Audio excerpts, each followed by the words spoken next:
Good morning, everybody. I hope you're having a wonderful day. I, so far, am not. This is like my seventh time making this video.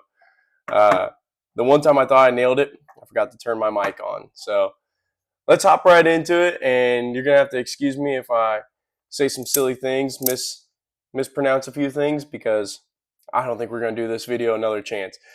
Today we have the 80-20.5. And this beautiful, beautiful beast is in the 20 CV. And this one I've been wanting for a while. This has been my holy grail knife.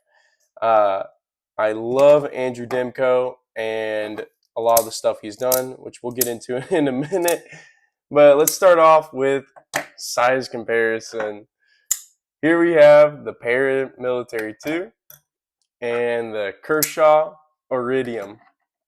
So the Para 2 is a is a little bit bigger. You get more cutting edge, more ergos, but they really aren't apples to apples as different manufacturers. But I think that would be a good comparison. Here we have the Iridium Launch. Mine's the Launch, same thing as the Iridium. Here, these are very similar. You can see the handle size. Ergos are kind of comparable. And then the cutting edge on the Iridium's a little bit more. So let's talk about the knife. Let's go tip to tail. Starting off, cutting edge. Now this is the factory edge. I took it to a ceramic honing stone and a strop because it had a nasty burr. And now I don't have any experience with 20 CV or M390, which for those of you who don't know is pretty much the same steel, very comparable at least. So I don't know why that burr was so tough and on there so good, but it was, and I got it off. And I have not sharpened this since, and I have used it, so give it some slack, as that is not a fresh out of the box edge, but it is still amazing. So on with the blade, we have different blade steel options from Demco.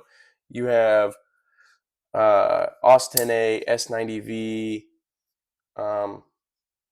3V, which is a great one for heavy use knives, and a D2 is one of them, and there's a few others. I'm not sure with all of them, but I think they're all going to be great steels for you. It just depends on what you need it for.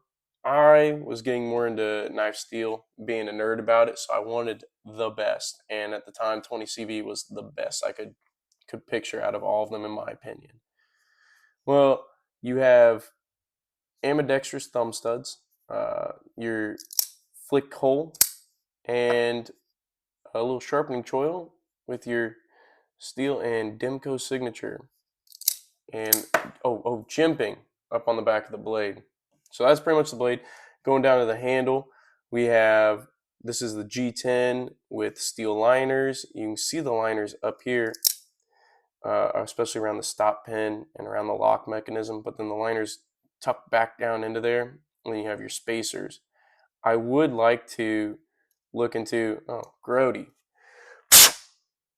I would like to look into an aftermarket chance to get this as one whole back spacer to try and make it look like an integral handle. You have your pocket clip, which is not reversible, but they do ship you a left-handed pocket clip. One big issue that I found with the pocket clip is it is tight. I have to pretty much hold my pocket when I slip the knife in because I'll end up dropping my pants pushing down on it so hard. This knife right now with a black handle is going for $250 on Blade HQ. That's where I get all my knives. And I was lucky enough to get this knife for 180, not 160, 180 after a discount. So that's what took me so long to get this knife. This knife is not new by any means. So let's see, talked about the jimping and the lock. So we have jimping up here. Obviously, put your thumb on, and the issue I've found is your thumb can kind of get into that lock.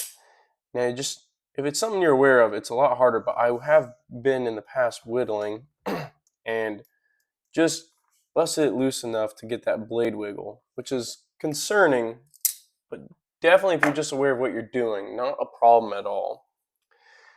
The detent is another con.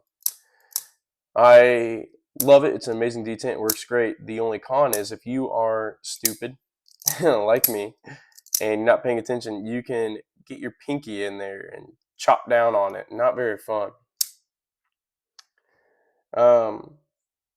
One thing I forgot to mention as we're doing our tip to tail is if you look down in there, there is a patent number for the shark lock behind the lock itself, which I thought was a super cool little almost Easter egg. So I think that pretty well covers the whole knife itself. Let's talk about Andrew Demco. One of the reasons I thought this knife was my holy grail, or I saw this knife as my holy grail. Andrew Demco, as far as I'm aware, started at Cold Steel designing locks like the Triad lock, the Atlas lock, the Scorpion lock, and one other one that I can't recall the name of. But he has made, and then obviously he went to Demco Knives, making his own lock, the Shark lock. And I think it's amazing that he has been able to take something that we've had for hundreds of years, used all the time, and still used today, and design, what is that, 5 or 6 completely amazing new heavy use locks that nobody's ever thought of. I just find that to be so impressive that somebody can take such an old tool, reinvent the wheel, really. So that's one thing that I really wanted this knife for. I obviously love the fidgeting.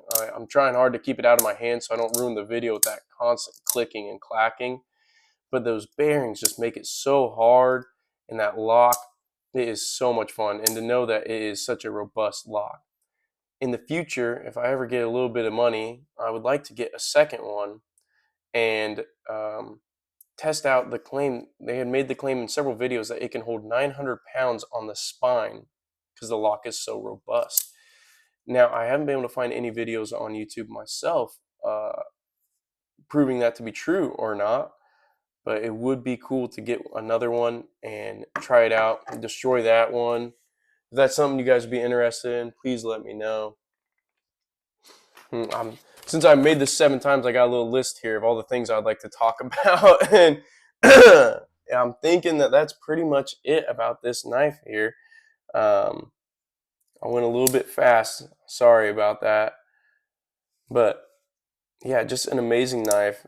I think if you were looking at getting it, I think you should. And if you're looking at getting a first pocket knife to do simple stuff, probably not. It is very robust and overbuilt. We can compare our blades here. As you can see, that blade thickness holds out for a while compared to the Para 2. You get a lot more thickness. So if you wanted something just for everyday simple tasks, maybe the Para 2 is where it's at. But if you want something that can take a beating, I think that this knife would be fantastic for you. Me, myself, I love having the tip stability of such a thick blade. At my work, I pry open zip ties. I don't cut them. I pry them open to disengage them. And that tip is still holding on there after doing that a couple hundred times. So that's amazing to me to have the ability to do a little bit silly stuff, a little bit stupid for what a knife's designed for, and not have to worry about it. I think it was worth the 180. Do I think it's worth 250? Depends on how much you have, how much you're really needing a knife. I mean, it comes in D2 and AUS 10A, both are going to be cheaper and awesome, great, reliable steels. The 20 CV for me was just because I was getting to be a knife steel nerd, and I wanted something a little bit better than what I had at the time, which was pretty much limited to my S45 VN.